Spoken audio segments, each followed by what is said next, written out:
Good afternoon, class. I am sorry I will not be live with you today. However, I wanted to ensure that we go through and appreciate the transitions that we go through to become professional nurses. In the past week, we have been looking at how it all started. We also looked at some legal aspects, and we're going to revisit legal aspects where we're going to delve some more into the laws, okay, that govern not just nursing but general areas. And what you will find is that uh, some of the same judicial, uh, some of the same judicial laws that governs us in our everyday lives extends into healthcare, and then there are some which are healthcare specific. All right, and as you learn, you will, as we go through, you'll recognize that there are agencies set up to uh, to evaluate care in the healthcare environment. Okay, and they have to meet certain standards. Now, the standards are dictated by law, okay, and then there are organizations that are set up to ensure that the standards are being met. So what you will find is, for example, you'll as you read along, you'll see terms such as ACA, Agency for Healthcare Administration. You'll hear survey, and survey is the process that they use to determine if certain standards are being met in healthcare. Okay, and as we said before, these standards are dictated by law. I know very many times when something new comes around or there is a need to change a process, it's usually looked on as a bother, an inconvenience to the normal flow of things. But typically, whenever there's a change in healthcare, it's usually associated with a change in a law or the way a law is interpreted. Okay. Sometimes it is also based on um, events in the general areas. Okay. So if something new comes about, they may re examine a law, see how does the law apply to this particular area, make the adjustments. The adjustments, of course, is passed down from the federal government to the state government to the city and to the individual facilities and healthcare providers' offices. Okay, so we're going to be looking some more into that as we go along. And we also started to appreciate the fact that nurses are not just persons that take care of people on the floor. So, nurses not only take care of sick people when they come in. Okay, so the role of the registered nurse is not regulated to tasks only. However, it also includes management, it includes delegation of duties, it includes communication with the patients, including patient teaching, patient comfort. It has to do with care planning. And we're going to talk about care planning later on today, actually. All right. But the roles of the teacher includes health promoter, includes teacher, leader, manager, quality and safety advocate, a risk manager, right? As well as a colleague and collaborator, and also a political advocate. Yes, as nurses, we know what is going on at the bedside. We know what is missing. We know what is lacking. Now, that information needs to get to your city government, to your state government, to your federal government. Okay. If it does not, then people who have nothing to do with healthcare have no concept of what it is like to take care of patients on a day by day basis. they will be the ones to continue making decisions for healthcare. What does that mean? It means that we need persons from the bedside, okay, to start participating in political processes to determine decisions that are made, laws that are made that affect healthcare delivery, patients, and staffing. Okay, so very, very important for nurses to recognize that there are more than just persons who give care at the bedside. Okay, so in continuing with the professional roles this week, we're looking at nursing professional roles, nursing process, critical thinking, and problem solving. Okay, so uh, first of all is we want to recognize that nursing professional roles are greater than, as we say, just the bedside. And as I mentioned before, the nurse as a caregiver, as an advocate, right, a health promoter, etc. So we're going to just look briefly into what do these roles mean. All right, what do these roles mean? So in 2015, the World Health Organization says the person who's the health promoter, right, enables persons to increase control over their lives, to improve their health, all right, and to take control of their health. That means that they have the power to make decisions for themselves, okay? So whenever there is health promotion, okay, the whole focus is to help persons, the groups, different groups, individuals, families, okay, to let them become aware of the resources available, healthcare resources available to them, the environments that are available. For example, some persons do not know where to go to get certain things. Okay, so you have the hospital environment, you have the community environment, you have the physician's office. All right, and you have also support groups, which are a healthcare environment as well, and to ensure that we are respecting their personal choices and their values as a health promoter. All right, as a health promoter, some of the responsibilities are to disseminate information. All right, and so it doesn't matter where, what environment it is, even if it's the school environment, which we do have school nurses, etc. Okay, so that information is also being disseminated there, whatever it is that is required there. Okay. Now, there are three major focus of healthcare. All right, you have the traditional, you have health promotion, and you have wellness. Okay, so traditional is you get sick, you go to the doctor, you get a diagnosis, right?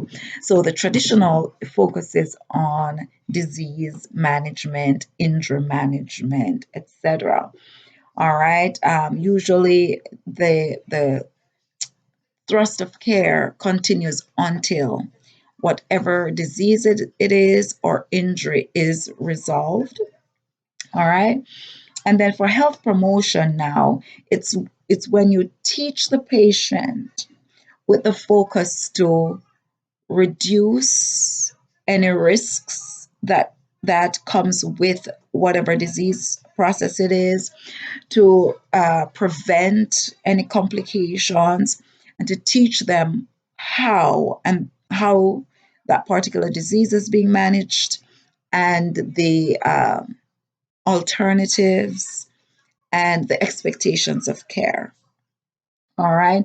And so usually health promotion is ongoing. I don't know if you recognize this, but I know this for sure in Jamaica. From time to time, they have all these public service announcements, public health announcements. I remember when I was younger, there was a lot of teenage pregnancies. And so there used to be these public health announcements that says, before you be a mother, be a woman.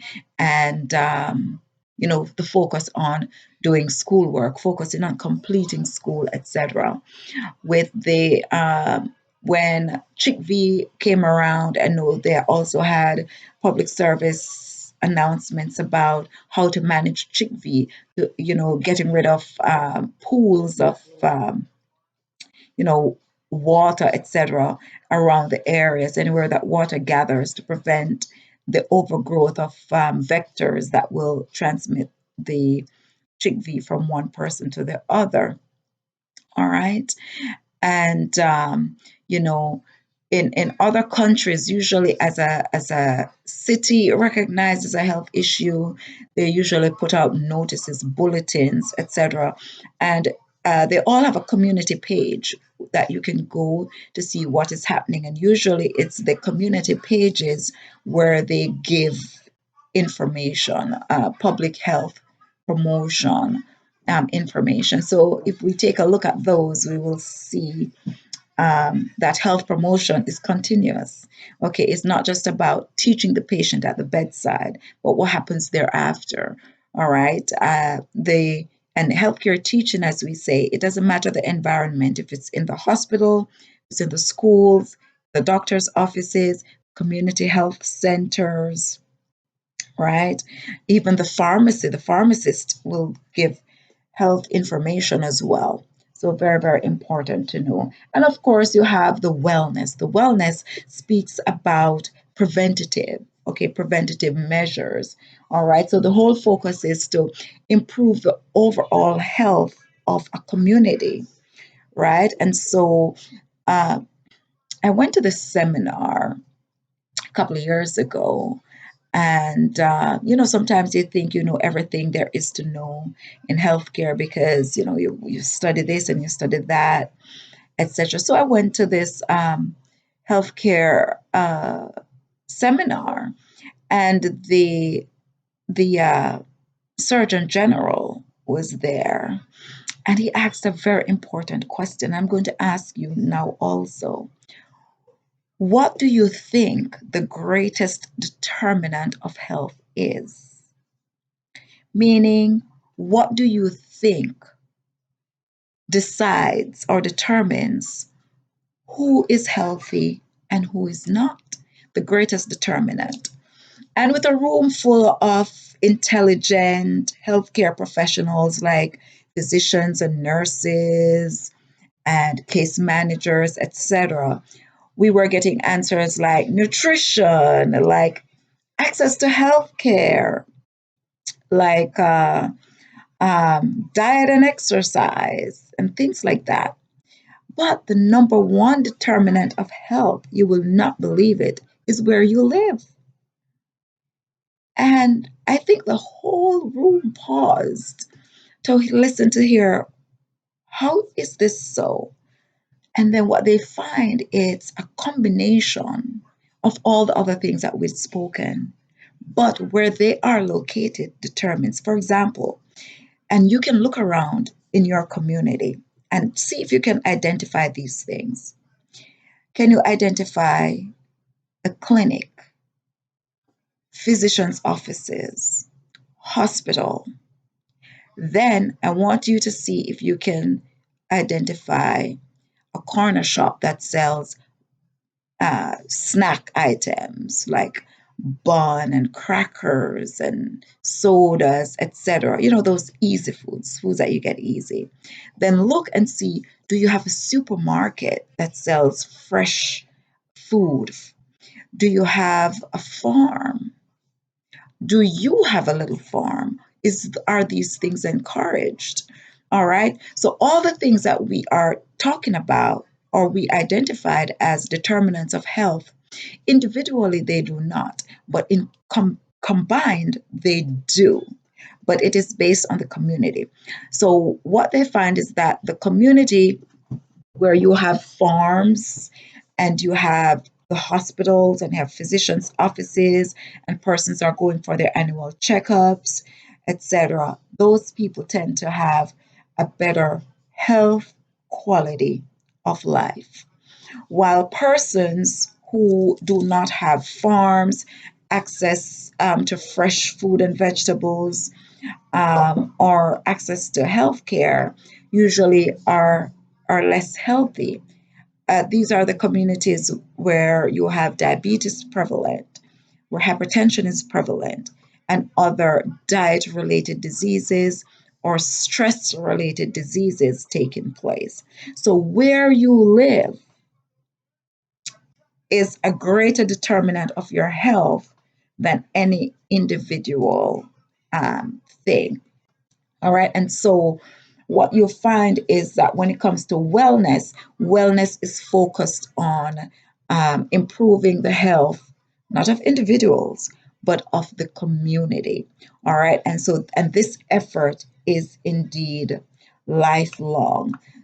As a health promoter, we recognize these things and then we put these things into education for our patients, not to say, hey, this is what you need to do or this is where you need to live, but how can you improve for yourself or for your patients or for your community the types of foods that they get to eat, their access to healthcare, exercise, etc. All right.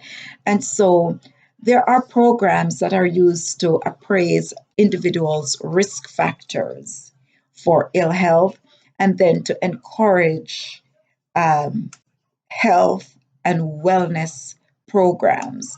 And some of these will literally begin with lifestyle and behavior changes. Okay. And so, first, you have to consider that number one, what do I need to be healthy? What's available to me, and how can I use number one, use what's available to me to improve my health? Therefore, you're making more. You're making a more conscientious healthcare decision. So instead of waiting until you're hungry to think about what you're eating, you can actually plan your diet.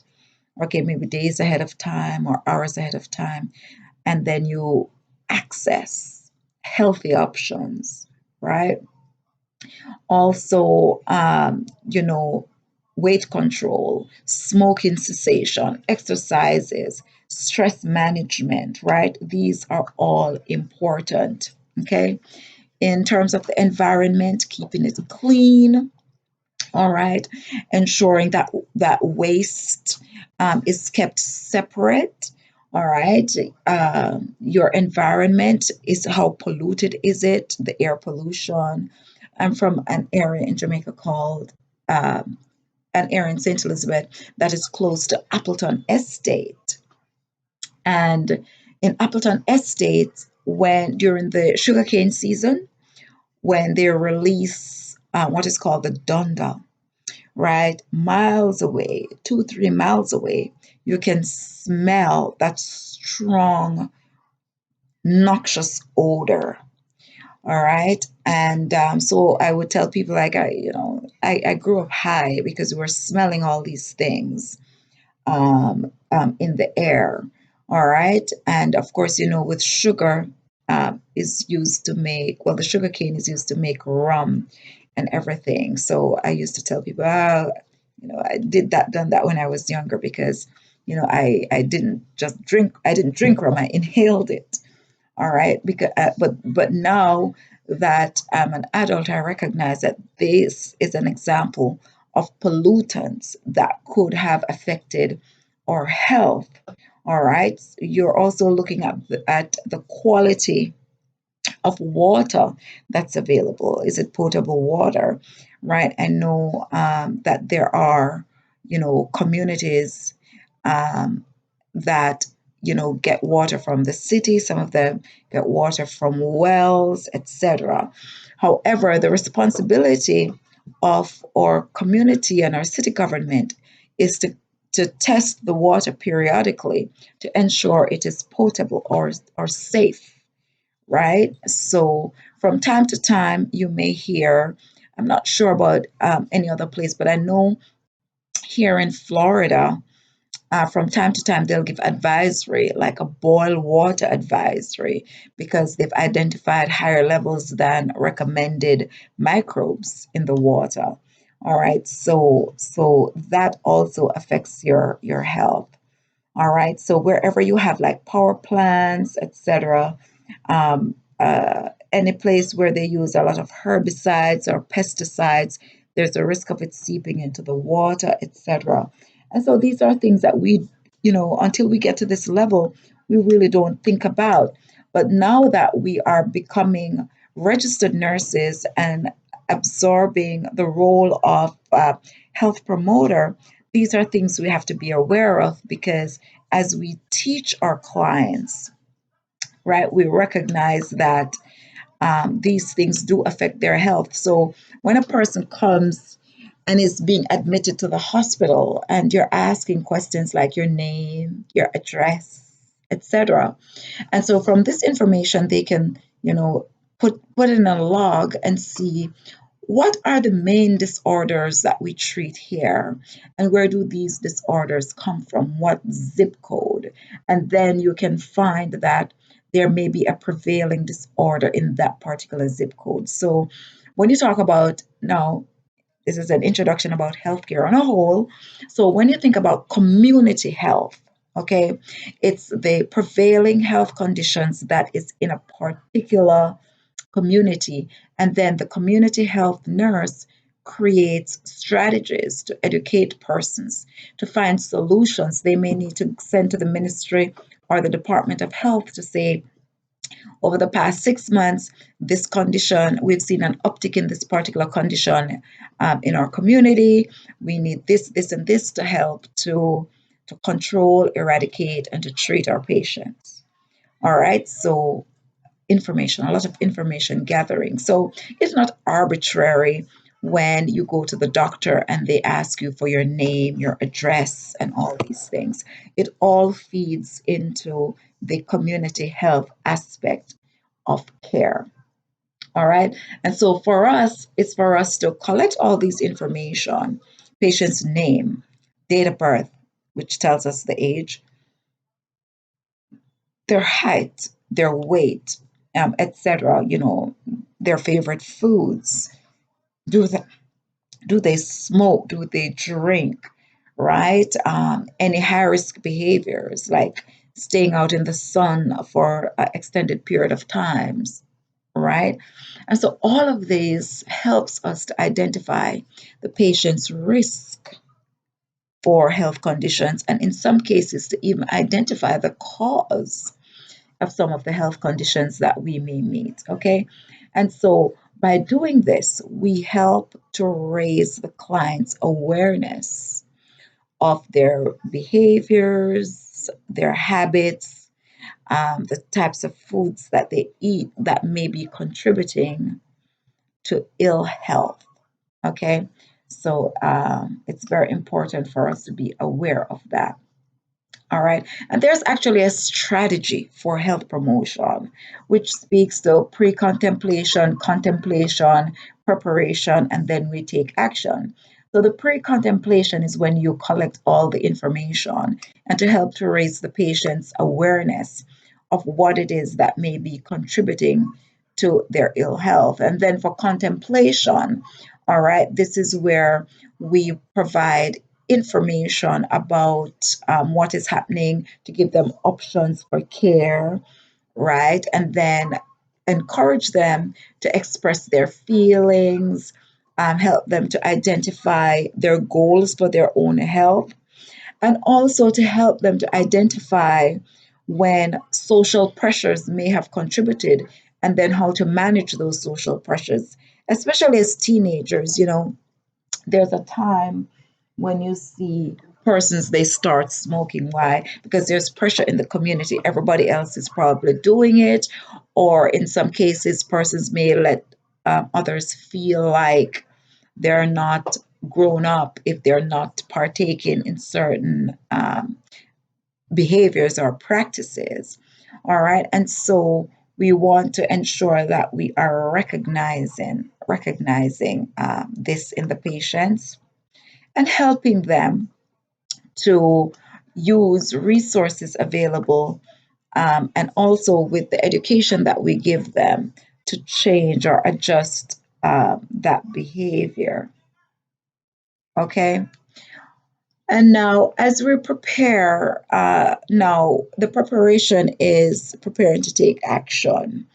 All right. And this includes helping them to make plans as to how they're going to make the changes for themselves. Okay. So there may be the need for like self-help groups or referral to sources of assistance. Okay, how do I get started with losing weight? How do I, you know, stop smoking? Okay, sometimes you go to the doctor and the doctor will recommend all these patches, etc., as a way of helping. Okay, some persons will go cold turkey where they just decide, you know what, I'm not going to do it again. And every time they're tempted, they remember that they've made a commitment to themselves. All right, committing to yourself is very, very powerful. All right, it's either are you going to do it for yourself or you're going to do it for somebody else. All right, are you going to let yourself determine your life and your lifestyle, or are you going to make the little man on the street do that for you? All right, and so as we prepare, we also try to identify the stimulus. What is it um, that causes us to do the things we do, make the choices we make? For example, unfortunately, there are a lot of persons who, it's not that they choose to eat unhealthily, but it could be a financial issue. Okay. And so you can identify that finances may be an issue in making healthcare choices. So, how about maybe buying some seeds, or, or when you buy that orange, right? You put the orange seeds in your backyard, and then before you know it, you have orange trees growing, etc. So at least something will be met there. Or, they have all these little things now, how to grow in your own backyards, etc. And so, just to do that, to help, and then you've cut down your financial costs for buying food while producing maybe more than you need, because if you grow an orange tree in the back of your yard, you could probably feed the neighbors oranges too, right? So that is just one. In terms of health, it could be, as I said, it could be financial. All right. If it's for annual checkups, it could be access. It could be lack of insurance plus lack of finances. So once you identify the area, then it's a matter of trying to find ways of resolving that particular area. All right. So the next is to try to find ways to counteract any unhealthy behaviors, any unhealthy choices. All right. So, um, some recommendations is, as you are about to do, participate in the unhealthy behavior, you tell yourself, stop. Okay. So that's actually a medical recommendation. Okay. A medical recommendation. Just speak to yourself. All right. Okay. And then to plan rewards. Okay. For example, if you've achieved your goal, do something that's going to make you feel good about you celebrate the positive outcome. So you don't go and do something like that is all negative. You want to choose a positive action to celebrate your positive outcome. All right. Right. So talking here now about the nurse as a health promoter. And then once the health goal is met, now it's about maintaining. All right. So you want to encourage them to continue with the actions that they've incorporated into their lives. Okay, until it becomes no longer an effort, but a part now of their everyday behaviors. All right. All right. And so, as you know, for everything there is closure. All right. So as a nurse, you start your relationship with your nurse, with your patients, and you end your relationship with your patients. In the hospitals, the patients come in, they say, "Hi, I'm Nurse Carnegie. I'm going to be taking care of you today." At the end of the shift, you're saying, "Okay, I'm leaving now, and Nurse Alicia is going to be taking over." Um, right, and you introduce, and so you've terminated your shift. Right now, say from a community perspective, now you know the patient came in as a client sick, and you've gone through the healthcare, the health promotion, etc. But now you to terminate your relationship, you hand the patient off. Okay, either hand them off to a new group, a case manager, or you give them a list of resources that will help them to maintain the positive changes that they've made in their lives. Okay.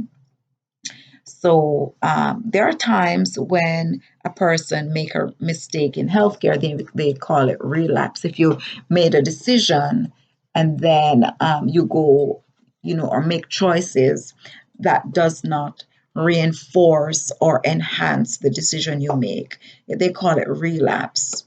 Okay, so that happens, but that's not a condemnation. Okay, when a person relapses, all right, it's unfortunate that you've relapsed, but guess what?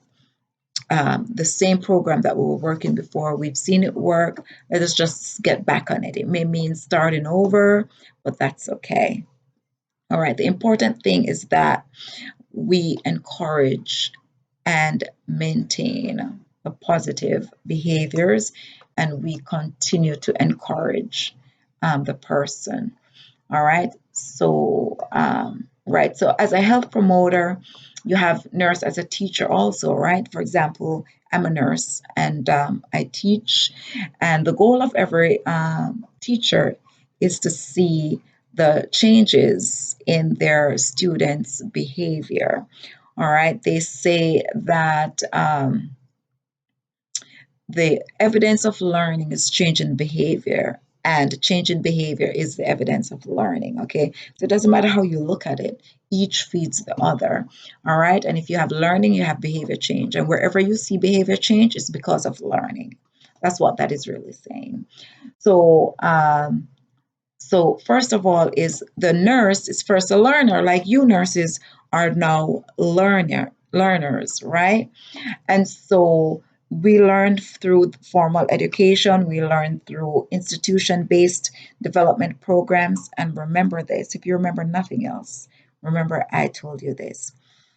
When you are working in a clinical area, if they have in service education, go to everyone.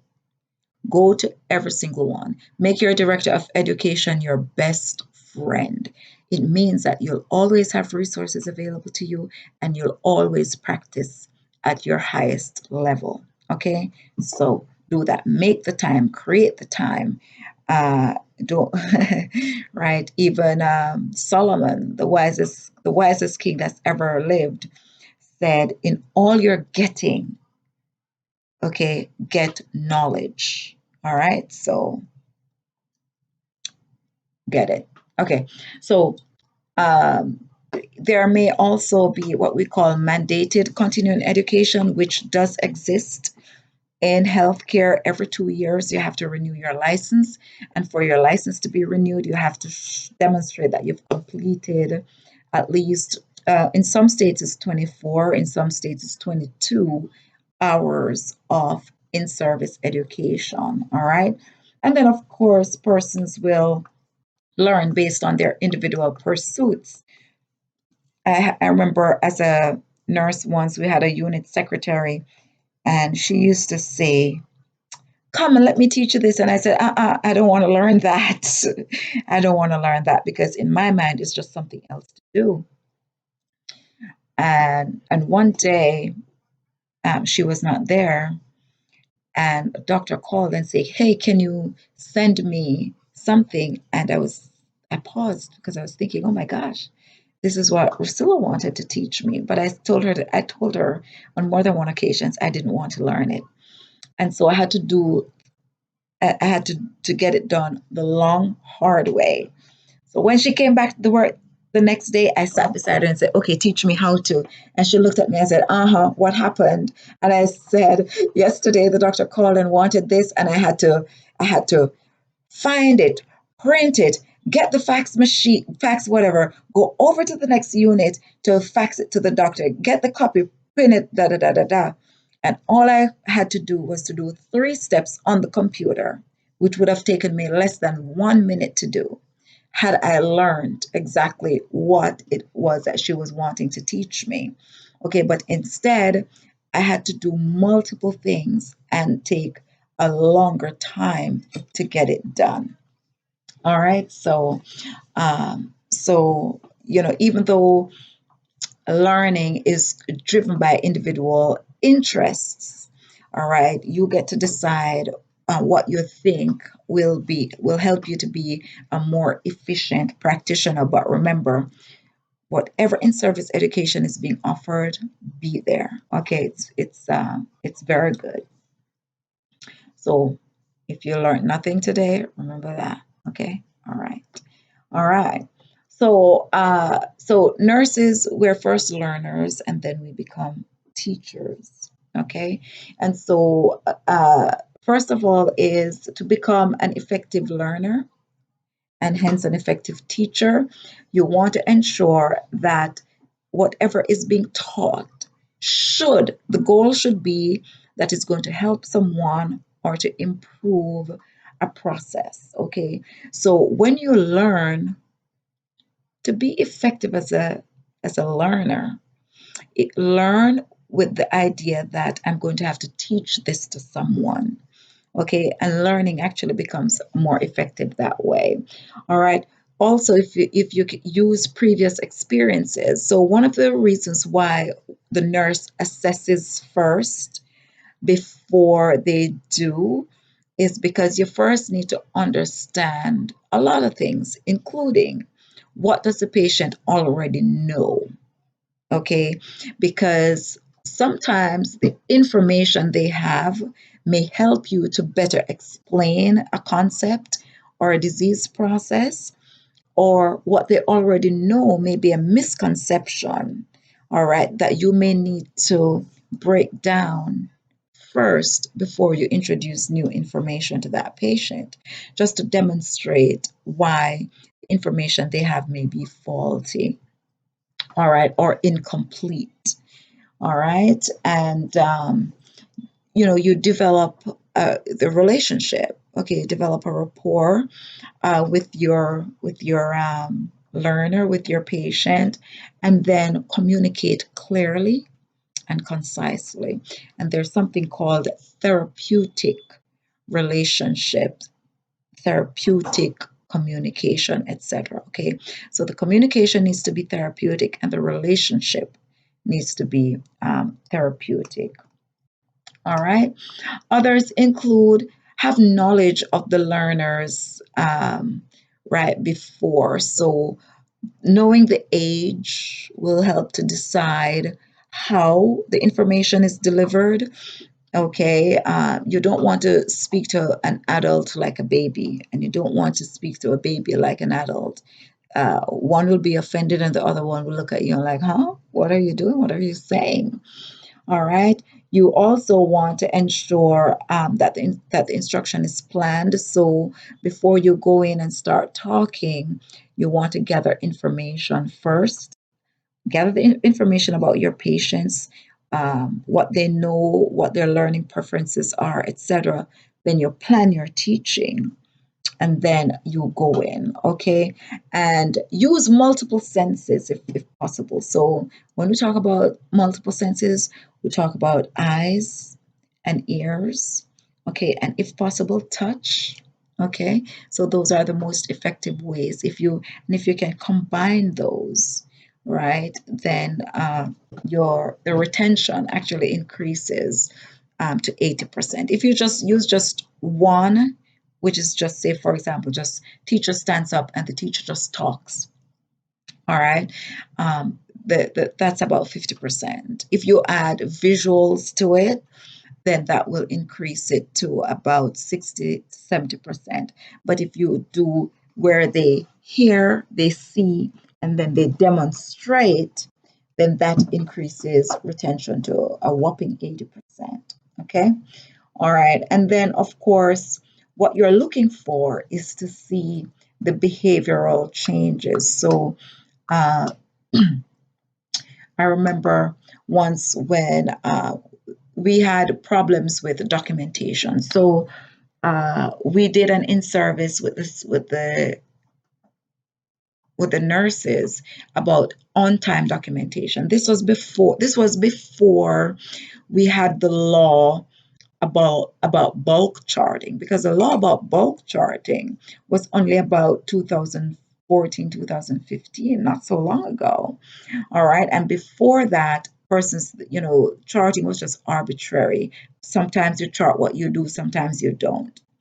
All right. And so this facility that I was director of education for, there were computers in every single patient's room, a computer in every single patient's room.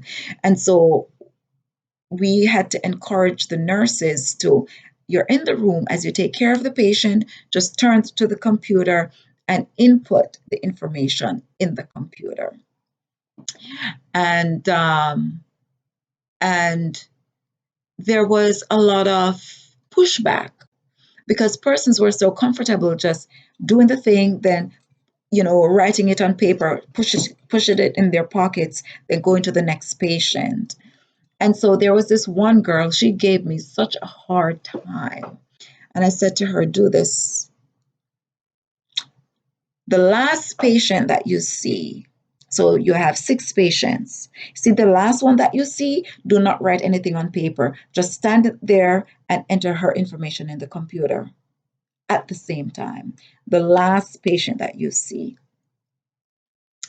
And then a couple of days, I was walking on the unit, and she saw me and she said, Miss, and I looked, I was like, hey, how are you doing? And she did this. And I said, hey, and she did this, no, Miss. And I said, oh, I don't understand. And she says, no paper. And I said, you don't have any papers in your pocket? She says, no. I said, what caused the change? She said, when she finished with taking care of the patient and she put it directly in the computer, when she went back now to document, she didn't have to try to remember what it is that she just did, etc. And she found it easier, right, and less brain racking to just put it in. And so now she started doing it with every patient. So now she gets to leave work on time. She doesn't have to try to remember what it is that she did and when she did it, etc., because she now documents in real time. So she actually became one of our champions for document real time documentation. And this was a time where whenever a law is passed, they usually give you a certain amount of time to comply. All right. And so, she was able to help us to encourage others to just try it and then to comply. And so that is an example of the change of behavior that you expect. So, for example, in your patients, okay, your patient comes with diabetes and you educate them about the things that contributes to diabetes, how diabetes works, and effective ways of managing their diabetes. And now all of a sudden, if they have a choice to make between water and a soda, they're choosing the water. Okay, so that's an example of a change in behavior after in-service education. And this is what you're looking at to see that learning was effective. All right, so as teachers, all right, we support the learners, we reinforce, and of course, we encourage. All right, so we keep it enthusiastic and positive. Now, there are different theories of learning, all right, and some of these theories include behaviorism, cognitivism, humanism, categorization, constructivism, and then multiple intelligences. All right, and you will learn a little more about this when we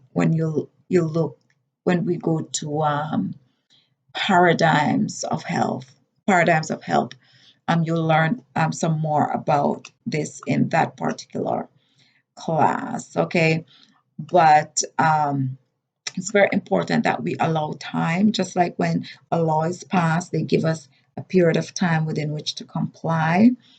Same thing with teaching and learning. Okay, the patient may sometimes deny, resist. They may think, but then after a while, they begin to fall into compliance. So we continue to encourage. Okay, we continue to encourage.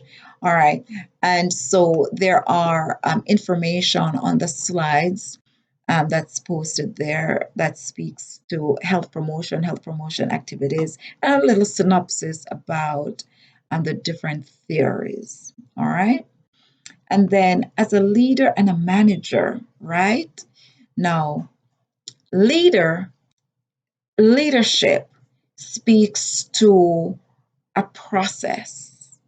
Okay, leadership is not about um, managing people necessarily, but it's more of demonstrating requirements for successful completion or successful execution of tasks.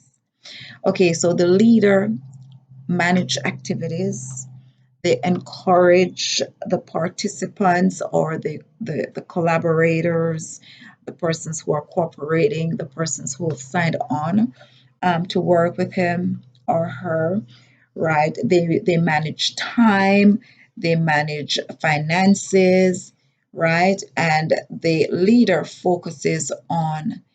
um, focuses on the human relationships in terms of getting tasks done. All right, that's what the leader does. Now, managers handle the individual activities.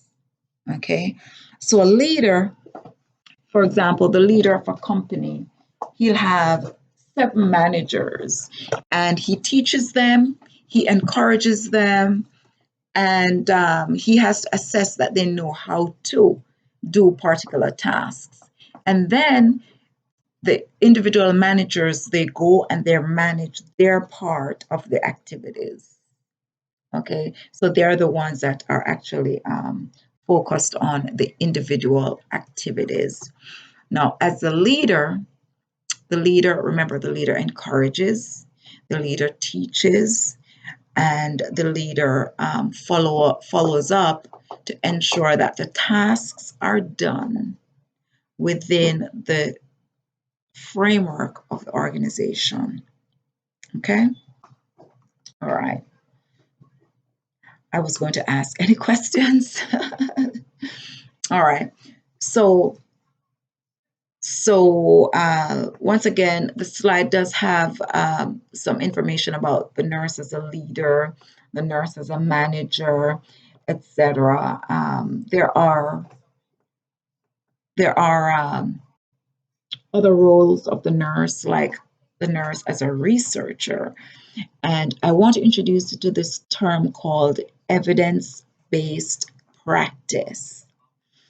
Evidence-based practice is a part of the professionalism of nursing. Okay, so the nursing became a profession because of its engagement in research. What does this mean? Okay, remember at the beginning of the class, we talked about how nursing evolved, right? It was first a male dominated, then it became female. Okay, but then females, they were told only what to do, not why. Okay, and then it evolved into nursing education being formalized. Then it evolved into, after formalization of education, it evolved into independent. Once it went from church-based to independent, all right, it's governed now. It went into law, right, where law became a part of healthcare because now regulations are important. All right, and their regulations um, allows uh, nursing to be a vocation. But then once nurses started realizing patterns, and then they became involved in research to determine what's the most effective way of taking care of a particular disease, right? So now evidence-based practice, okay, which is researching based on evidence the best way of approaching care for a particular disease. So the practice of nursing now is based on evidence, okay? So it's called evidence-based practice. It means that whatever whatever nursing care that is being delivered for a particular disorder is being delivered because nursing research has shown that of all the other options available, of all the things that our forefathers used to do, based on evidence, this is the best way to manage it. Okay. And so evidence based practice um, guides care. All right. And then these practices now, once research has proven it, it is incorporated into our care. So this may also require changes in the way things are done. For example, when when I first graduated nursing school back in 1998, we used to, for pressure, we used to turn the patients every 2 hours, but then we would apply lotion and massage the bony prominences every 2 hours. That is not being done anymore because evidence has shown that by applying friction to the area, it actually further erode the tissue and actually puts the patient at greater risk of developing pressure ulcers than without. So now it's all about keeping the patient's skin clean and moist, hydration, nutrition, and turning every 2 hours. No more rubbing or massaging of bony prominences. Then there was a practice also at one point where we would put alcohol at the site to try to harden the skin.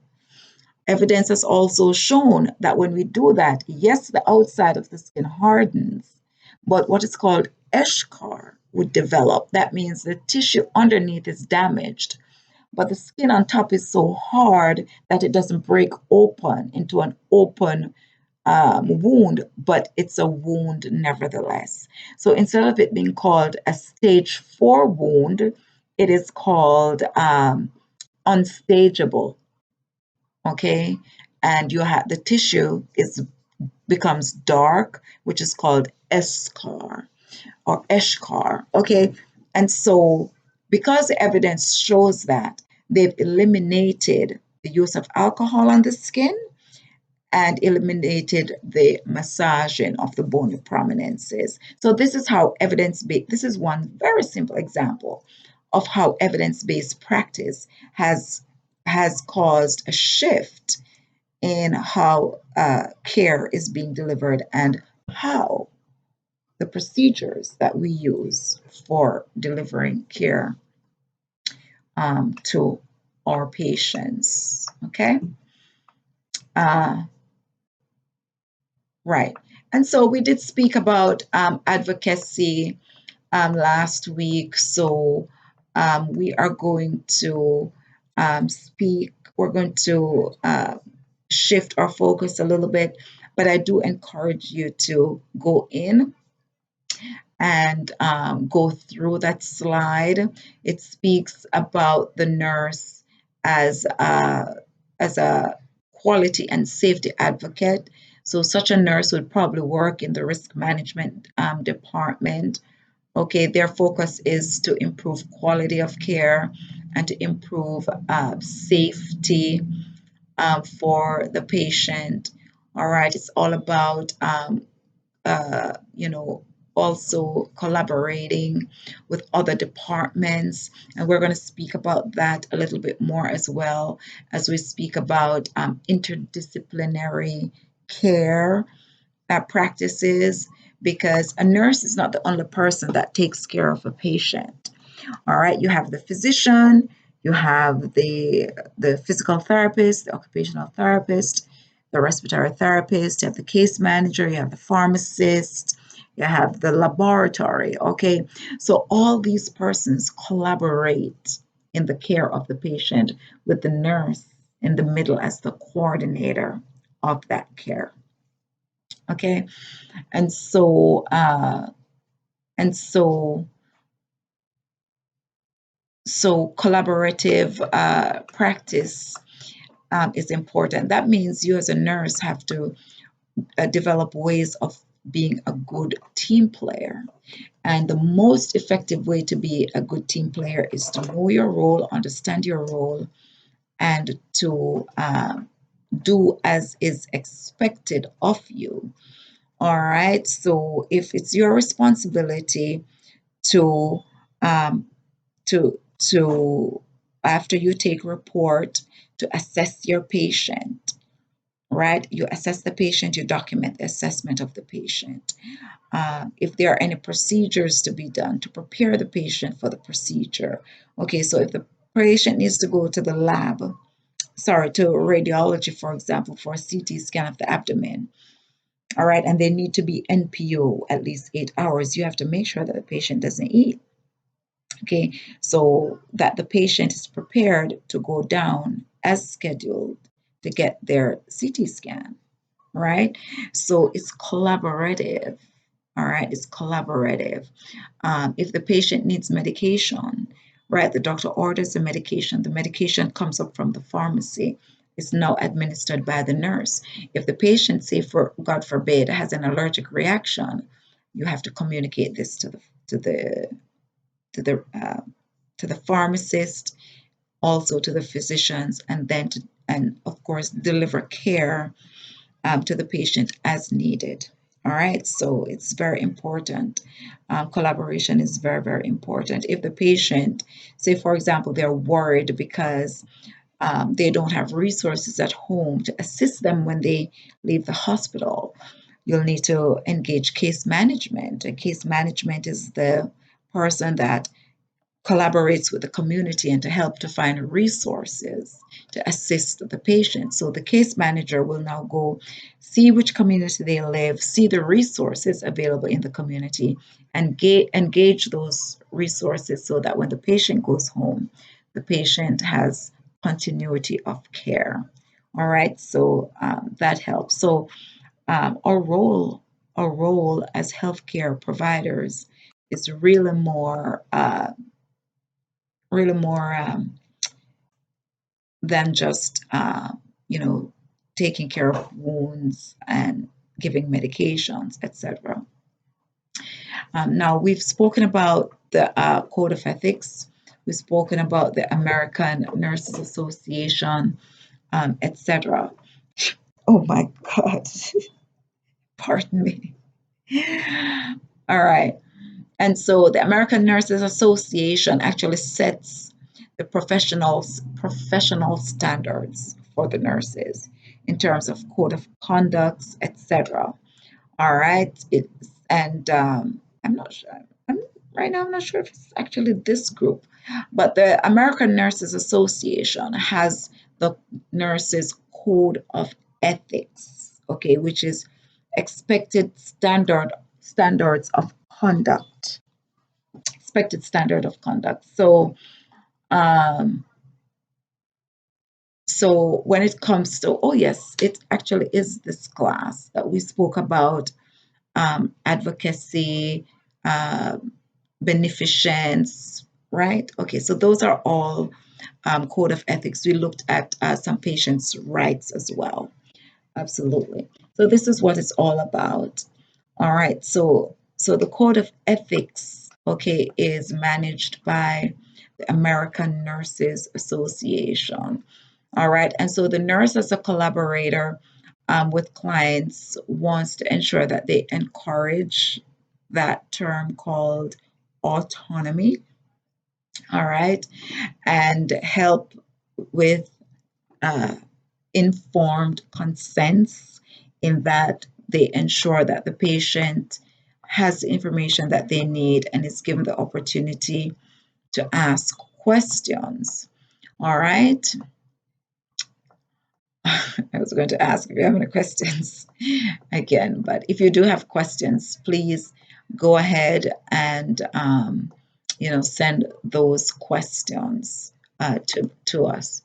Now, we did speak about the nurse being a political advocate.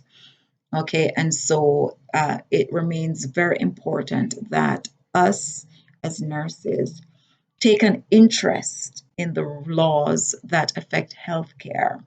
And it also includes where resources are allocated. Okay, for very many times you have all these interest groups because they want more money for this, more money to build this, more. Okay, what about healthcare? We need hospitals, we need supplies, we need support. All right, we need diagnostic tools, we need better facilities for the nurses to work in, etc. Right? In California, they had such good representation. Now they have staffing, safe staffing ratios in California, right? But the other states are having difficulty because they do not have that political advocacy available as yet for their areas. All right, so political involvement is very, very important. All right, so for nursing, as you can see, there are very many professional roles that the nurse must employ, all right, and become a part of. Okay, now during that our conversation just now, we mentioned about therapeutic communication, and we spoke about developing therapeutic relationships. Right now, communication is very important to the nursing process as well. And so you will find a really nice slide that is done, which speaks to what is communication, how to communicate effectively. We look at conflict resolutions because, unfortunately, or maybe even fortunately, conflict arises in healthcare as well. And these conflicts can be positive, okay, because you could learn something new, and your way of doing things could actually arise from conflict. All right, we talk about the therapeutic communication, how to communicate with the health team, and then we do an introduction to the nursing process. So we know and we can appreciate that communication involves a sender and a receiver. All right, a sender and a receiver of information. And so first is you have two types of communication. Okay, we have verbal and nonverbal. Everything usually falls into either verbal or nonverbal communication. All right, so the process of communicating effectively means that number one, I have a message. I have to create the message. Okay. Then I have to find a way to get that message to the receiver. So I'm either going to call, or I'm going to write, or I'm going to do sign language, or braille. Yes, braille, that's verbal communication. All right, writing is considered verbal communication. Okay, nonverbal communication, it has to do with gestures, tone, etc.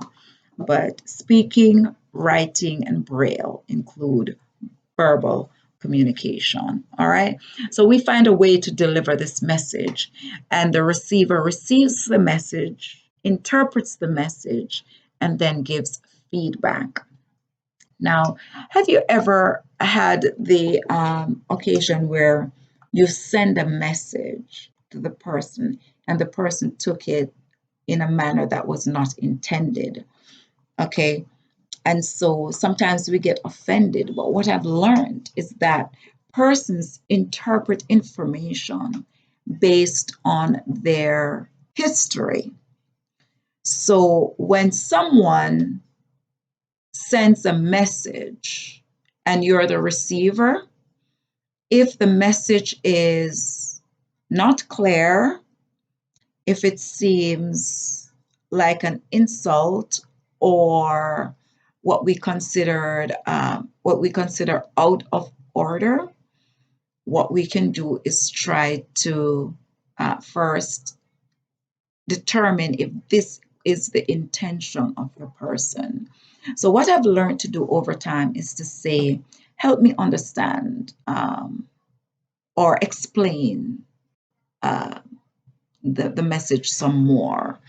All right, okay, uh, because you want to ensure that it is clear. So you now, as the sender, you as the person that's formulating the message, you now have to pause to ensure that what you're sending, okay, that the message is clear, it's unambiguous, and anybody or the person that is intended for receives it in the manner in which it is meant to be received. As I said, that is sometimes difficult because of the different factors that persons may use to interpret a message. But if the feedback tells you that the message was misunderstood, then you'll want to clarify. Say, oh, I apologize. I was not as clear as I had hoped I would have been. And then you restate, okay? Or sometimes you can ask questions, okay? For a person who took it the wrong way, you say, oh, I'm sorry, I didn't mean for that. What I was intending was this, but can you tell me what or why it was received the way it was in the first place. And then sometimes they will tell you that, oh, it was probably an experience they had a couple of years ago with a family member or another coworker or with a patient. And so there maybe have been some words that were used that, brought up the memory of that. So they responded as they would have in the past, but not necessarily with the intention of the current message. So it's very important that when we are formulating a message, we try to be as clear as possible. And that sometimes takes time. I remember as I was, and I can tell you that I am still in the process of learning how to be clear because sometimes we take it for granted that persons know everything we know, is from the same background that we are, have the same experiences that we have, and may have certain information. All right. And so I continue to learn, but I can share with you what I have since discovered is that we cannot assume, okay, about persons and the information that they may have. But if you have something to say, you can assess to see what do you know about this topic so far. All right. Oh, okay. And then allow that to be a basis from which to continue your message. Or if you're sending the message, write it down first, put it down, do something, come back, read it, and see if you understand it. And if it makes you question or you see you could change an it into exactly what it was meant to be, then instead of saying Instead of saying, "You remember the other day when I gave you XYZ? I want it back." You can say, "Hi, the I would like the teaspoon I loaned. I would like the teaspoon I loaned you yesterday. Uh, hold on a second. I would like to have the teaspoon that you borrowed back by," and you give them a date and a time. So that way you're clear. If you say to them, "Oh, I want the teaspoon back," then they'll say, "Okay, I'm going to give it back to you." But when? But how? Right? So we want to ensure that it's clear. So some of the things that I was taught to remember is who, what, when, where, how, and why. Who, what, when, where, how, and why. And if we include these in our communication, then it will be clear. All right, so we have to pause. Sometimes we have to write things down first, read it over, and do the who, what, when, where, how, and why, and see if all of those are there, then chances are the message is complete. All right, and so when we're communicating with our patients, it's very important to be complete. We don't want to leave them with questions, etc. Okay, so when you are receiving a message, be a good listener, be keen, pay attention. Okay, be a good listener. Then when you're a sender, ensure that the message you're sending is clear. Okay, provide feedback to the person and seek feedback or clarification. All right, use positive body language, okay, and a pleasant tone of voice. All right, and then silence is very important. Silence is actually a very important part of communication. Even now, I have to remind myself, be quiet, listen, wait until they're finished, right? Because sometimes persons may need time to formulate their thoughts.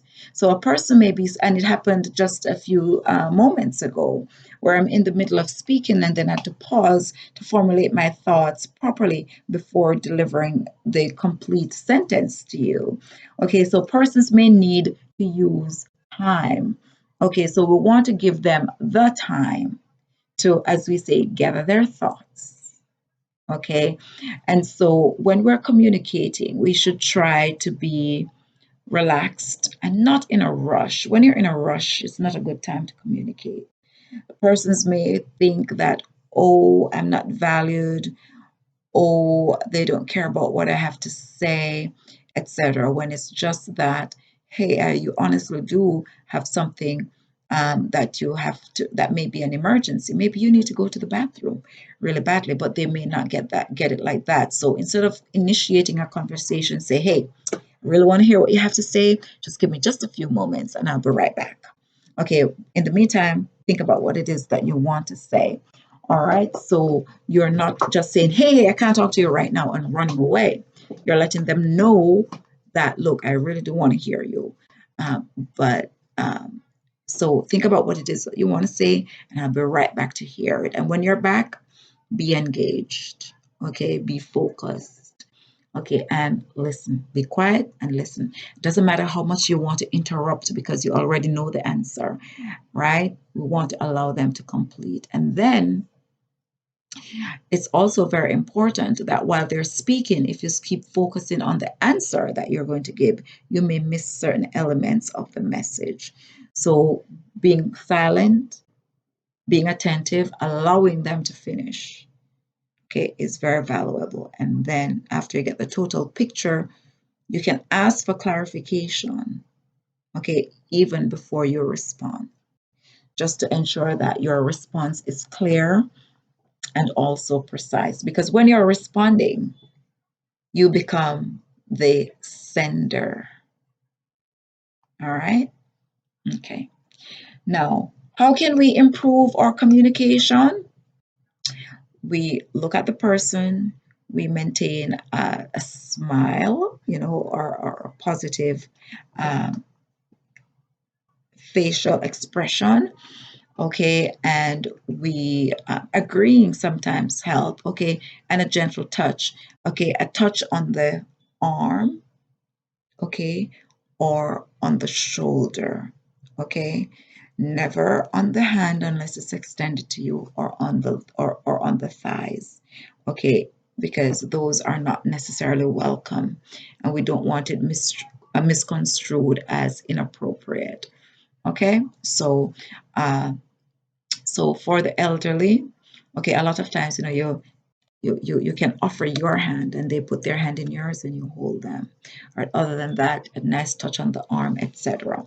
Okay, so all those are, important to um, effective communication. Now,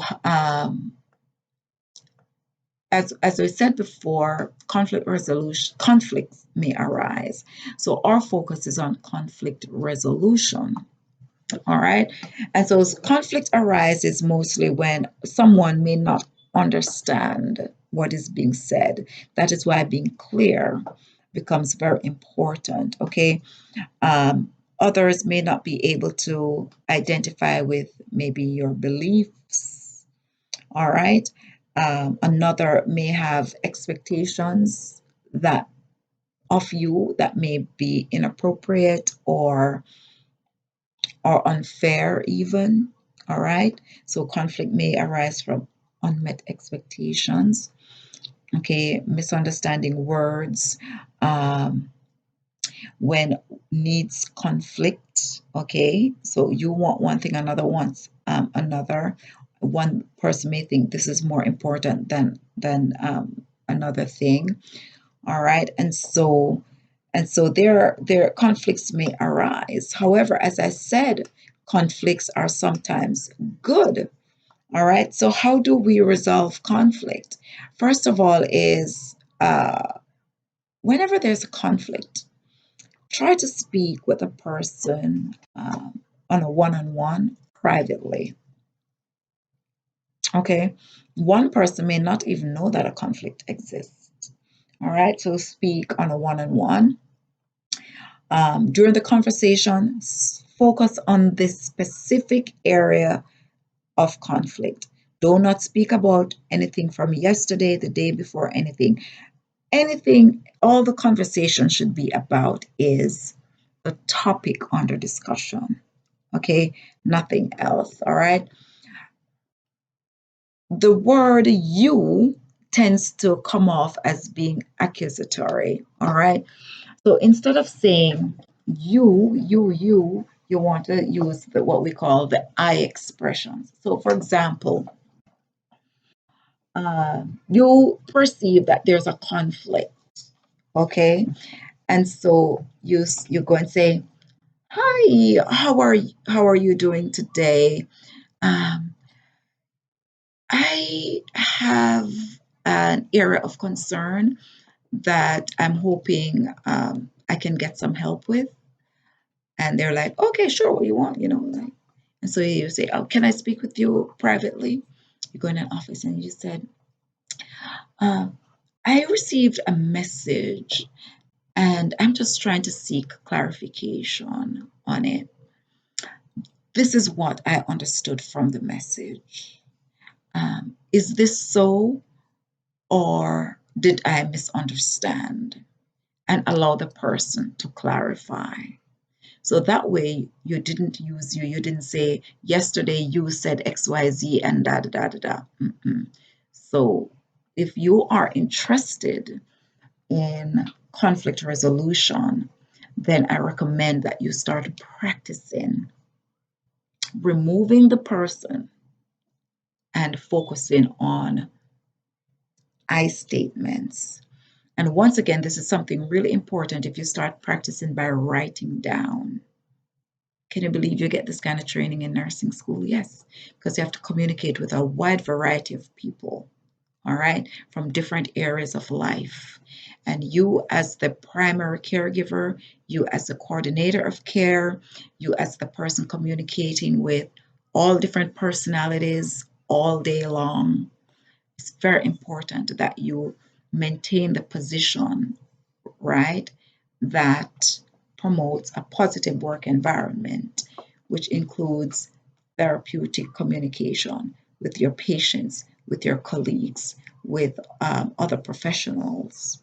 Okay, so if you start practicing by writing stuff down and read it over,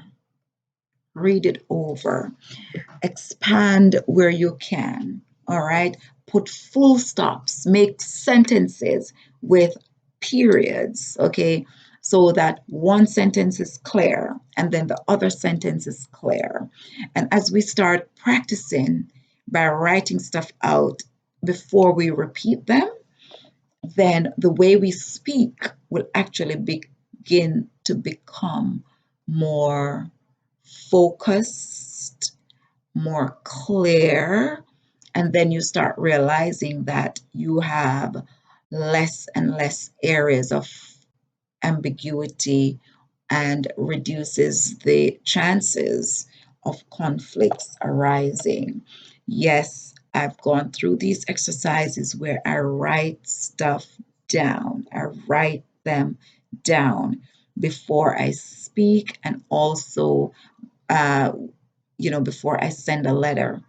All right, I have a cousin who used to say, okay, if you are not happy about something, write it down and then you take it up and read it. She would say, and read it to yourself. And read it to yourself. And if it was that somebody sent you that letter, how would you take it? All right. And then you're going to rewrite it with the view of resolving. So rather than being accusatory, right, write with a sense of seeking resolution.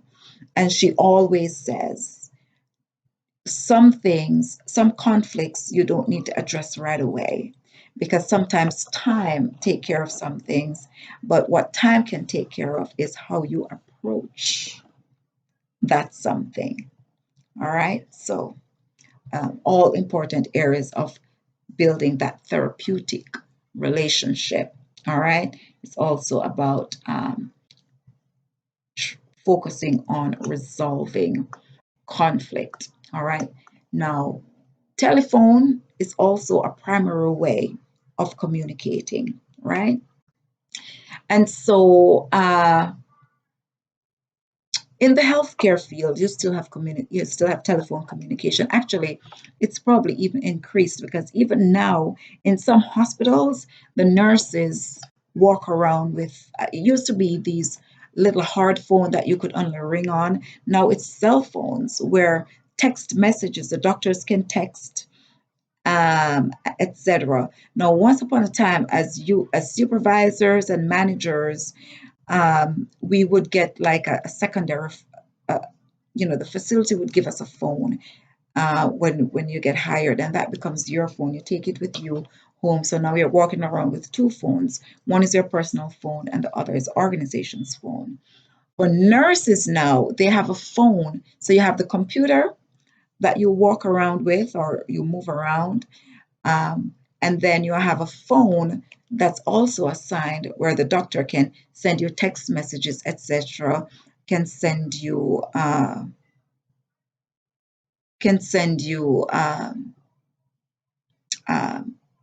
or patient orders from, ask you questions, etc.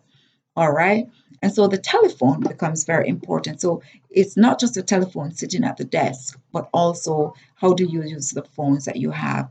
In some facilities, they may give the patient's relatives the nurses the phone that the nurses carry with them. And so telephone etiquette remains very important. So for the telephone communication, all right, remember, you answer your phone with a smile in your voice. All right, you answer the phone with a smile in your voice. You want to respect patient confidentiality. So not because the person called and say, hey, this is Dr. Thompson. How is the patient in that room? All right, you need to verify that that is really Dr. Thompson on the phone that you're speaking to. All right, you want to say, okay, Dr. Thompson, and what's your area of specialization? And you take the patient's chart. It's going to be on the computer in front of you, and you look to see if this Dr. Thompson was consulted on the patient. All right, and so you verify that it's the doctor on the phone before you start giving information. Now, if so we want to know our the policies, because there are some facilities that dictate how you give information to the via the telephone. Okay, there may be codes that are used, etc. Now, the how you respond to the phone and what you're able to do on the phone also is determined by your scope of practice and whether you made the phone call or if somebody called in. So, for example, as we know, CNAs cannot take orders over the phone. So, if the phone rings and the CNA answers and says, "Nurse, please come to the phone," okay, it's usually because a doctor is on the phone that needs to give an order, or there is information that someone may need that they do not have access to. All right. So once again, proper telephone etiquette. Answer the phone with a just think that somebody you love is on the other end of the line, because it's true, somebody you love is on the other end of the line. All right. Now, as we take care of our patients, as we take care of our patients, we we report. Okay. Now, for us to be able to report, there are certain activities that we engage in. So we observe, okay, we record, all right, we give verbal reports, okay. Now, there is actually a way to communicate effectively in healthcare with physician. So I'm going to introduce you to an acronym. It's called ISBAR, ISBARR. ISBARR. I promise you, you're going to get a question about this on your NCLEX exam. So write it down. Go back in the slides that we have in the classroom. It is there. ISBARR. Okay. So you're calling the doctor. All right. And the doctor answers the phone with a smile in his voice. And so you introduce yourself. Say, "Hello, Dr. Service. This is Miss Customer calling from," and you tell them the facility that you're calling from, the patient name that you're calling from, okay, calling about. Okay, tell them the situation. Okay, I'm calling because patient complained of, patient was found on floor. I received these results for this patient, right? Background, patient was admitted on X date with a diagnosis of XYZ. Patient has had what test done or this medication, etc. And now this is my assessment. That's what the A is for, the assessment. This is my assessment. Okay.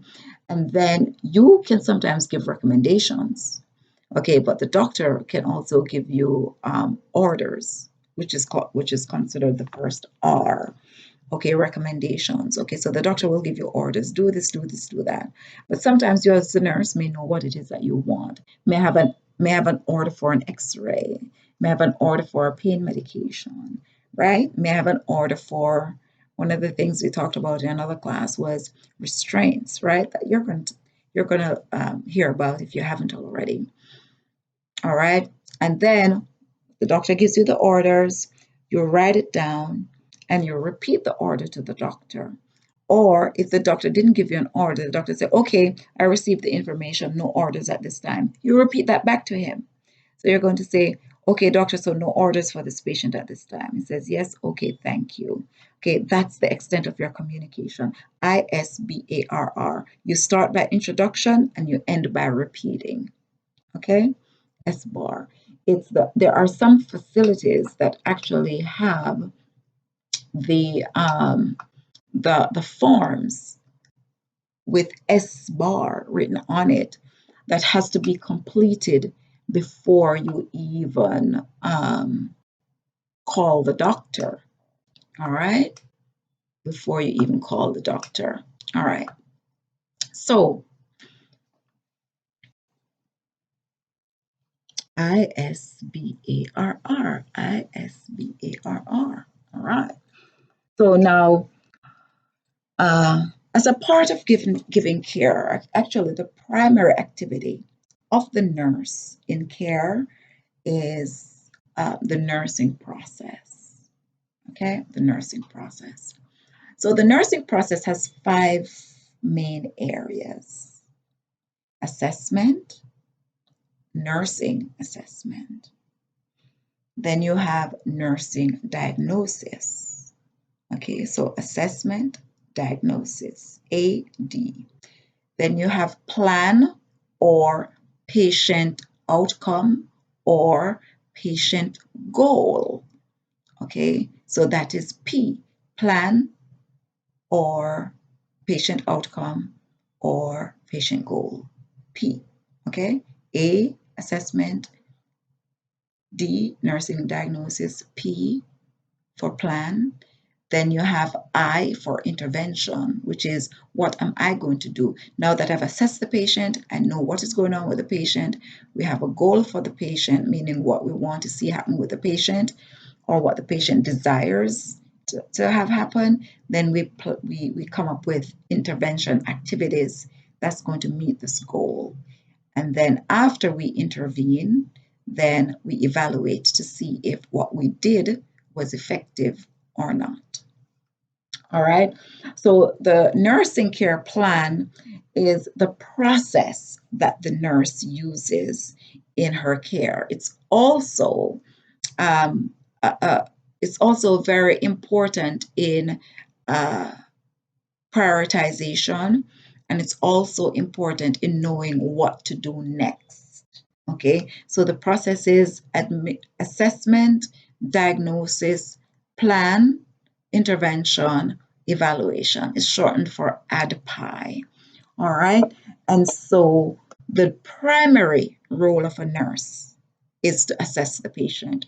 Before the nurse does anything, the nurse must assess the patient. Okay, so uh, so to complete an assessment, you need effective communication because you have to collect information from the patient. You have to observe, okay, and you have objective, right, and subjective. Okay, objective is what you can see, smell, and measure. Like you see how the patients look, you know this, you see their skin, you see the wound, right? You see the sunken eyes, etc. Assessment. You also have measuring. Okay, you measure their vital signs like their blood pressure, their heart rate, their temperature, their height, their weight. When labs are done, it's measuring their blood levels, right? All of those are part of assessment. Okay, X-ray results. X-ray is an assessment tool. All right. All right. And so back to communication. You have subjective also. So you have objective, which is what you can see, um, smell, taste, touch. You can feel the skin, if it's cool, if it's clammy, etc. Right? And then the subjective is what the patient tells you. Okay, so the patient says, I'm dizzy. You can't tell if the patient is dizzy. All right. The patient says, I'm having pain, because you cannot tell if the patient is having pain. If you can see if the patient faints, but you can't tell if the patient is dizzy without the patient telling you, right? The patient can tell you whatever other sensations that they're feeling. All right, you cannot measure that and you cannot observe that. Okay, so you have the objective, which is what you can measure or observe, and you have the subjective, which is what the patient tells you. All right, and all of those go into assessment. And you're going to learn more about assessment in Paradigms of Health class as well. All right. And so we want to ensure that you're keeping in good communication with your patients, because they will need to know, and you will need to know, right, when they're feeling better, if the treatment is appropriate or not, right? You're going to need to know all these things.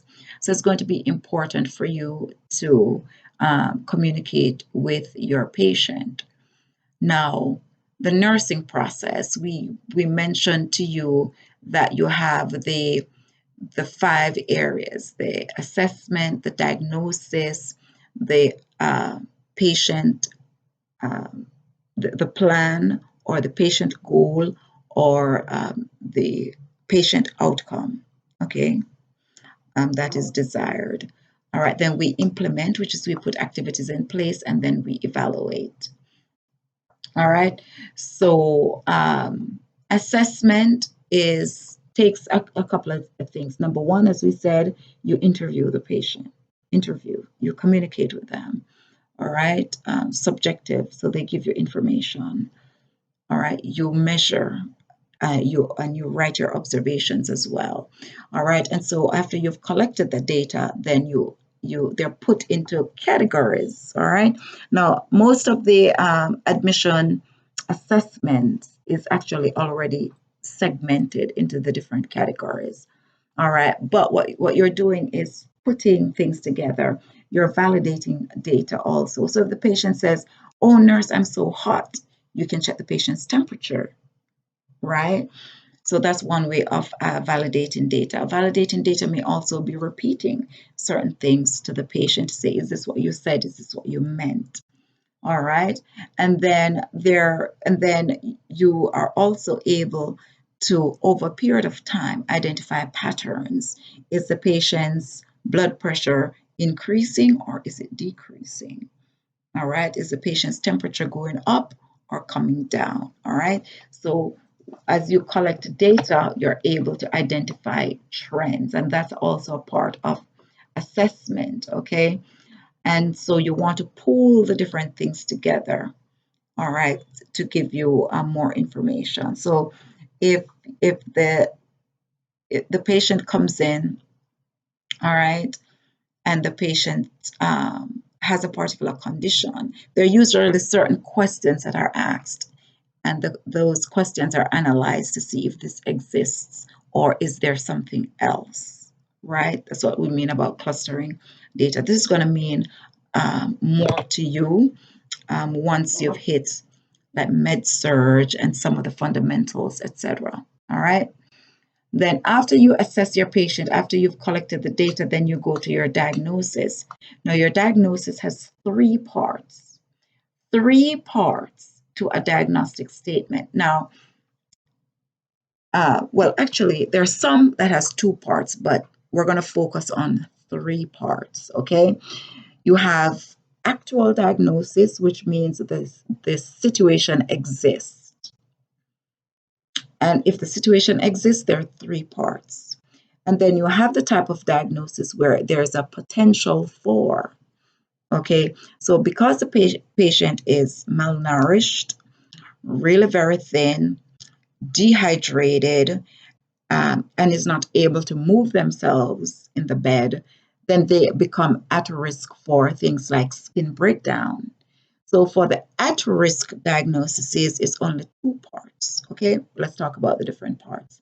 The first part is the problem or the problem statement, which is what identifies the issue. Okay, it identifies why this patient needs care. All right. And so it identifies what is unhealthy about the patient. Okay. So, for example, the patient may have high blood pressure. Okay. So the problem is elevated blood pressure, right? The etiology identifies the factors that are causing.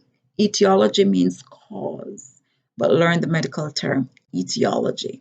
means cause. Okay, so it identifies the factor or factors that may be contributing to the patient's unhealthy state. So it could be elevated blood pressure related to maybe stress. It may be related to hearing negative news, right? We identify the issues, okay? And then the defining characteristics now, it is, as they say, how do you know? How do you know that, number one, this unhealthy condition exists? Okay, how do you know? What's the proof that it exists? So the defining characteristics, which is usually called the manifested by, are the signs and symptoms, the observations, or what the patient verbalizes. Okay, so in the case of the high blood pressure, your diagnostic statement would be elevated blood pressure related to uh, stress of negative news manifested by blood pressure reading off, and you state what the blood pressure reading is. So you know this patient's blood pressure is high because you got a blood pressure reading of 160 over 78. All right, so you know that blood pressure is high. All right. So you have the diagnosis, you have the related to, and then you have the manifested by. So the diagnosis would be elevated blood pressure related to the stress of the bad news and manifested by the blood pressure reading of the high blood pressure reading, 160 something. All right. And so, as we say, we have the problem focused diagnosis, which is the actual diagnosis. Blood pressure is actual because the blood pressure actually exists. You have the risk for because it does not yet exist. And because it does not yet exist, you will not have a manifested by. So that only leaves you with the two, which are the diagnostic statement and related to. So this patient, the problem statement would be risk for skin breakdown related to immobility, dehydration, and a malnourished state. Okay, but the patient doesn't have impaired skin yet or decubitus ulcer yet. Okay, so there would be no manifestation. Okay, it's only a risk right now. All right, and then the third type of diagnosis you have is teaching related. Okay, knowledge deficit. All right, so it's otherwise called health promotion needs. Okay, so actual risk for and health promotion needs, which means teaching, okay, knowledge deficit related. And so we actually have a class that is focused on advanced assessment and also which also includes the nursing process. Okay, any questions so far? I did it. All right. So the next thing is outcome identification and planning. Outcome identification and planning. So this is a part that, as I told you about, is about plan, patient outcome, or patient goal. Okay. And so for this, you want to establish priorities. Okay. And what's most important. So you're looking at what is the patient, what puts the patient at risk for death, for continued ill health, for loss of function, for complications, etc. So this is how you establish priorities. And some of the things that we use to establish priorities are like your CAB, circulation, airway, and breathing, as as we see in CPR. Another that is used is the Maslow's hierarchy of needs, where you have the different levels of need, which is physiological, then safety, then emotional needs, right? Then safety and then not safety and security, esteem needs, esteem needs, and then actualization. Okay, so that's your priority. So your patient need for physical touch, anything that's going to require care, is more important than their safety needs right now. Okay, so if a patient is bleeding, the important thing is to stop the bleed, not, oh, but if you use that, it may cause, okay, that's secondary. All right. Or if you have two patients, one needs to use the bathroom and the other one is just afraid that, of something, somebody at the window, or they're afraid of being alone, etc. The patient that needs to use the bathroom, that's a physiological need, has to be met before you deal with the patient with the safety and security need. Okay? All right, just an example.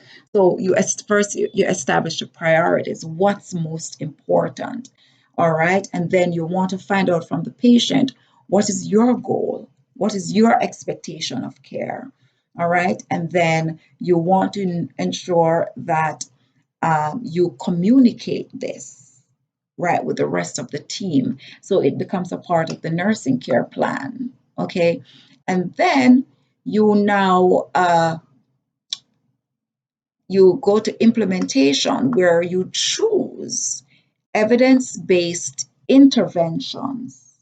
Okay, evidence-based interventions to manage whatever it is that is happening here.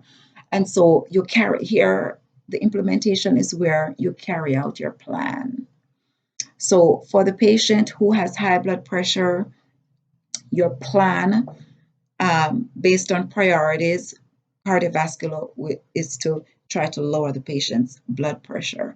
How do you do that? You do that by maybe helping the patient to relax, administering medication as prescribed, and then continuing to monitor the blood pressure for effectiveness of the medication or of the intervention. All right, so that's your plan. And so now you actually, during the implementation, you actually get the patient comfortable, maybe tell them something reassuring, you get them their medication, and then 30 minutes to an hour after you give them the medication, you go and check their blood pressure again to see if their blood pressure came down or not. Right? Right. Then you are going to document. If it's not documented, then it wasn't done. So as you do, you document. Okay, very important. And then your evaluation now is where you are deciding, was the goal of care achieved? So monitoring means taking the blood pressure. Uh, when you monitor, when you take that blood pressure after the interventions, okay, it will tell you what the patient's new blood pressure is. So the thing is, was the goal met? It's either a yes or a no. So how would you write that? You would write it by patient's blood pressure. Oh, I missed something very important that we're going to get back to, because I didn't tell you about the um, the patient outcome should be smart. The plan should be smart. Okay, so I'm going to talk to you about that in a little bit. But your evaluation should say what the patient's blood pressure is now. Okay, and that will tell us if your goal is met or not. All right, so we have the assessment, we have the diagnosis, and we went over the three areas of the diagnostic statements and when two is used. Okay, if there's a risk, it's two. If it's actual, you use all three diagnostic statement. And then you have the, for the patient plan, it has to be SMART. Okay, SMART meaning it has to be specific. So if you're talking about blood pressure, your plan should be related to blood pressure, nothing else. Okay, so it needs to be specific. It's supposed to be measurable, meaning how do you know when your goal is achieved? Okay, so in this case with the blood pressure, it's measurable. So your goal is for the blood pressure to be at a certain measurable number. Okay, so it must be specific, measurable. It must be appropriate. So it being appropriate means that it's related to the blood pressure. So is it appropriate for you to get the patient relaxed? Yes, because when the patient is relaxed, the chances are that their blood pressure will go down. Is it appropriate to administer blood pressure medications? Yes, it is appropriate. Okay, so specific, measurable, appropriate. Realistic means, okay, so I know we're going to measure the blood pressure after, but if this patient's blood pressure is 160 something now, what are the chances that in 2 hours it's going to be normal at 120 over 80? Okay, so maybe your goal should be after 3 days, after within 24 hours, etc. Okay, so that's what the R is about, is realistic. Okay, but it must be realistic and timely. You must have a time frame within which you achieve that goal. All right, so if the blood patient, it is now whatever time it is. Now, what is it realistic that in 8 hours the patient's blood pressure will be normal? Maybe not, but maybe after a couple doses of the medication. Okay, so maybe the goal could be after 3 days, etc. So that's what makes up your SMART patient plan or patient goal or patient outcome. Okay. All right. Okay, good. All right. And so that concludes your patient goals. So we went over quite a lot today. All right, quite a lot. And the information is also on the site for you to look through. I'm going to be giving feedback on week 2 assignment when I come back into class on Thursday. Okay, so I apologize for not being there with you today.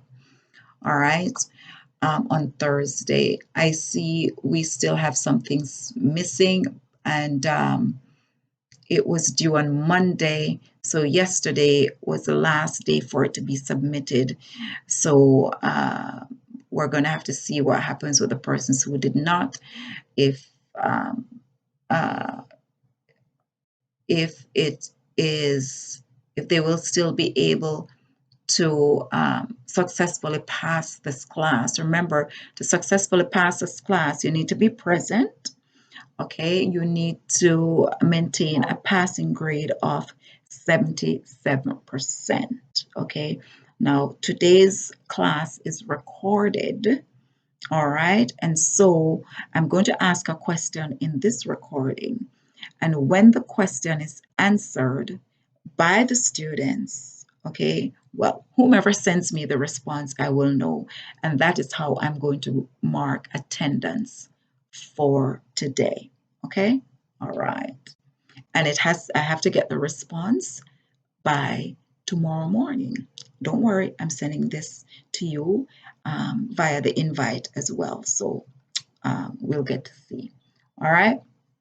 So your homework now is going to be on um, looking at issues in healthcare. Okay, remember we spoke about the determinants of health. We spoke about the amazing thing that one of the determinants of health is your zip code, but there are other things that affect healthcare, all right, which includes research, as we went over. We looked at the different roles, we look at multicultural issues, etc. All right. And so, what I actually want to do is to get you into groups, right? Into groups, get you into groups. And in the groups, I'm going to assign the paper that you're going to do. All right. And so the paper is going to be done as a group. I'm going to assign you the topics to do. And then as a group, you're going to write a 1,200 to 1,500 word scholarly paper analyzing the issues related to the topic that the group is assigned. All right. And then the week discussion is to consider the therapeutic communication. How will you overcome communication barriers with the different groups? So it's really going to have you think about, how do I communicate with someone with visual deficits or auditory deficits or language barrier? All right, it will be interesting to see your thoughts on that. So two very interesting assignments for you to do.